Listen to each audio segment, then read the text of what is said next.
नमस्कार। News room में आप सभी का स्वागत है।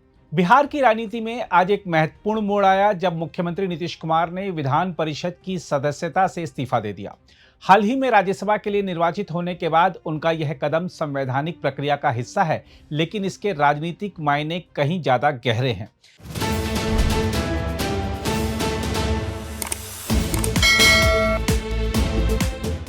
इस फैसले ने बिहार में नेतृत्व परिवर्तन की अटकलों को और तेज कर दिया है और माना जा रहा है कि राज्य में अब नए दौर की शुरुआत होने वाली है।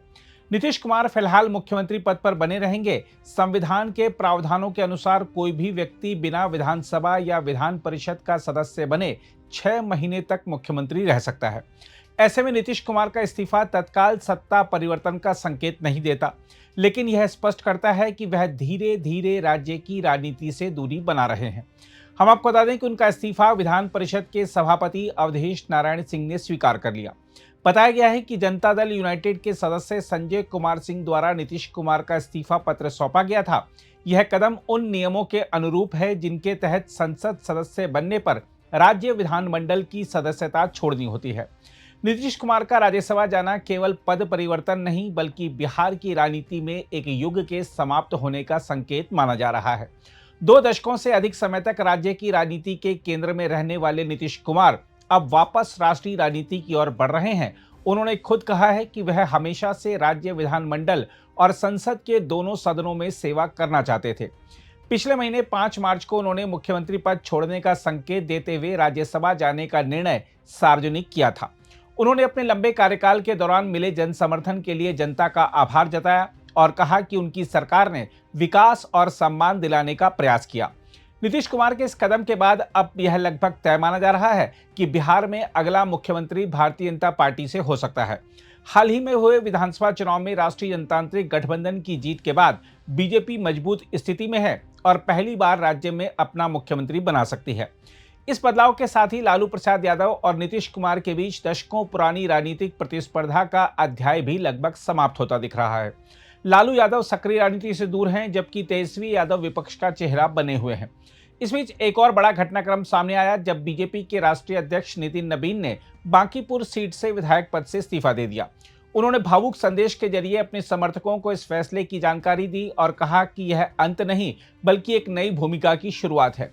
नितिन नवीन ने अपने 2 दशक लंबे राजनीतिक सफर को याद करते हुए बताया कि कैसे वर्ष 2006 में पहली बार विधायक बनने के बाद उन्होंने लगातार 5 बार जनता का विश्वास जीता।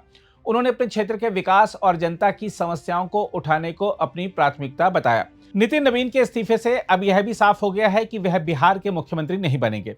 हम आपको बता दें कि एक दिन पहले उन्हें विधानसभा की सदस्यता से इस्तीफा देना था, लेकिन इस्तीफे में हुई देरी के कारण यह अटकलें लग रही थी कि उन्हें राज्य की कमान सौंपी जा सकती है।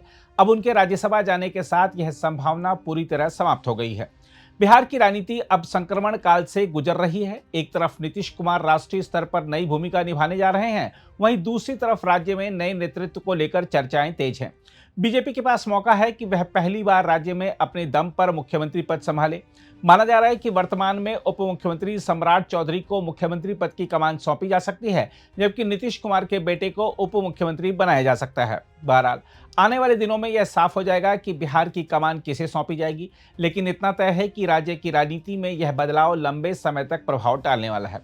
नीतीश कुमार का सक्रिय राज्य राजनीति से हटना और नितिन नवीन का नया राजनीतिक सफर बिहार में नई शक्ति संतुलन की शुरुआत का संकेत है। देखा जाए तो इस पूरे घटनाक्रम ने बिहार को राष्ट्रीय राजनीति के केंद्र में ला दिया है और आने वाले समय में यहाँ की राजनीतिक दिशा देश की राजनीति को भी प्रभावित कर सकती है।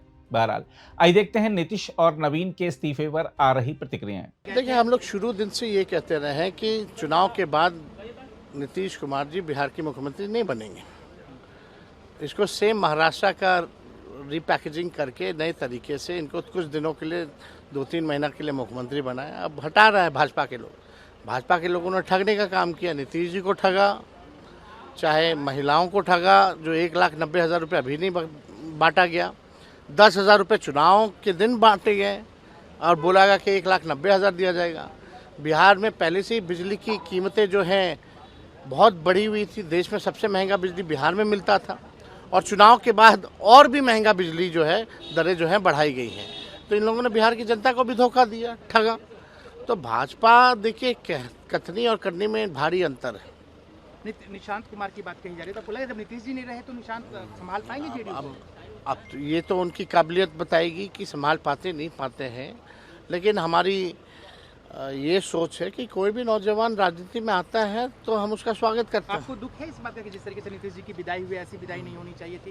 पहले से सबको तय था, जब महागठबंधन, जब नीतीश कुमार जी ने इंडिया अलायंस जब छोड़ा लोकसभा चुनाव से ठीक पहले, तभी तय था कि नीतीश कुमार जी को बिहार में ये लोग रहने नहीं देंगे। नीतीश कुमार का जो मुख्यमंत्री का पद खाली हो रहा है, फिर बिहार के नए मुख्यमंत्री के लिए भी कवायद हो रही है, वहाँ के पार्टी का मुख्यमंत्री रहेगा? वहाँ एनडीए गठबंधन बैठ करके बातचीत करेगी और जो उचित शीर्ष नेतृत्व का होगा वो निर्णय होगा।